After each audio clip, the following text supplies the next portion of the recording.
अस्सलाम वालेकुम सर, अस्सलाम वालेकुम मैडम। वालेकुम अस्सलाम, नमस्कार। क्या नाम है आपका? तो আমার নাম হলো শুভজিৎ মণ্ডল। कहाँ से आप? আর আমি এসেছি হলো একটা ছোট গ্রাম থেকে। वाओ। তো আমি খুব গরিব। তো স্যার আমি একটা দুঃখের কথা তোমাদের শোনাচ্ছি, তো শুনলে তোমরা কেঁদে ফেলবে, তো আমি তাও শোনাচ্ছি। তো প্রথমত হলো আমি একটা মেয়েকে খুব ভালোবাসতাম। তো আমি ওকে একটা মিথ্যে কথা বলেছিলাম যে আমি অনাথ। তো সেই কথাটা শোনার পরে সে আমায় ছেড়ে চলে গেছে, কেননা আমি তাকে কোনোদিন চাই না যে হারাতে। তো তাই আমি অনেক দিন ধরে ওকে বলিনি যে আমি একটা অনাথ, আমার মা বাবা কেউ নেই, আমি একটা আশ্রমে মানুষ হয়েছি। খুব কষ্ট করে আমাকে ফেলে চলে গেছিলো রাস্তার ধারে, সেখান থেকে তুলে এনে আশ্রমের একটা ভালো মানুষ আমাকে আশ্রমে মানুষ করে, সেখানে আমি মানুষ। আর লেখাপড়া আমি ওখান থেকে শিখেছি। আর তারপরে একটা ভালো মেয়ের সাথে দেখা হয়, দেখা হওয়ার ফলে তার সাথে আমি খুব ভালোবেসে ফেলেছিলাম তাকে। তারপরে আমি তাকে কোনো দিনই জানাইনি যে আমি একটা অনাথ। তো হঠাৎ আমি তাকে মনের কষ্ট তাকে খুলে বলে দিয়েছি যে আমি একটা অনাথ। সে জানার পরে তারপর থেকে আমার ফোন তোলে না, আমার সাথে কোনো কথা বলে না, আমাকে ছেড়ে চলে গেছে। তো স্যার অনাথের কষ্ট একমাত্র অনাথই বুঝবে, আপনারা বুঝবেন না স্যার। তো স্যার তাই আমি দুঃখেতে একটা গান গাইবো, একটা কষ্টের গান, দুঃখের গান। গানটা শুনে যদি ভালো লাগে আমাকে সিলেক্ট করে নেবেন স্যার। তো আমি বেশি কথা না বলে গানটা শুরু করছি। বুঝি না বুঝি না রে বন্ধু, তুমি কেন কাঁদাওয়া আমারে, বুঝি না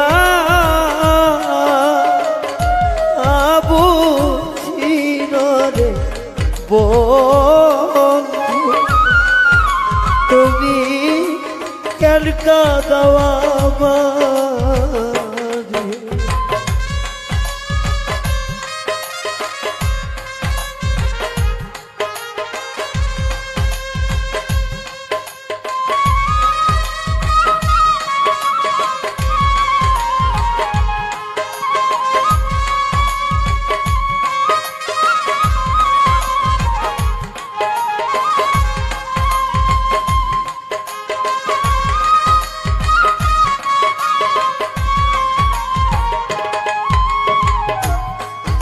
একই তো দুঃখিনী আমি, জন্ম দুঃখী ঘরে রে বন্ধু, জন্ম দুঃখী ঘরে। একে তো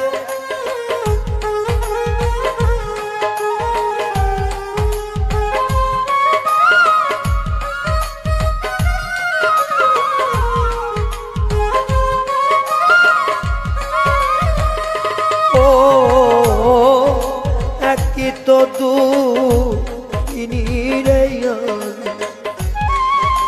জন্ম দুঃখী ঘরে রে বান্ধ, জন্ম দুঃখী ঘরে। তুমি দুঃখের ওপর দুঃখ দিয়া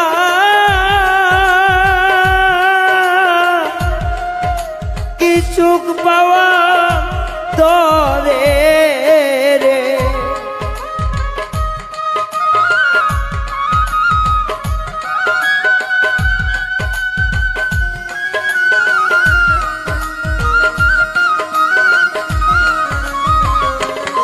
তুমি দুঃখের উপর দুঃখ দিয়া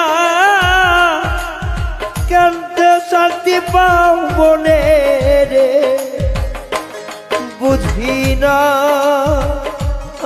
বুঝি না রে বন্ধু, তুমি কেন কাঁদাওয়া আমারে, ও তুমি কেন কাঁদাওয়া আমারে।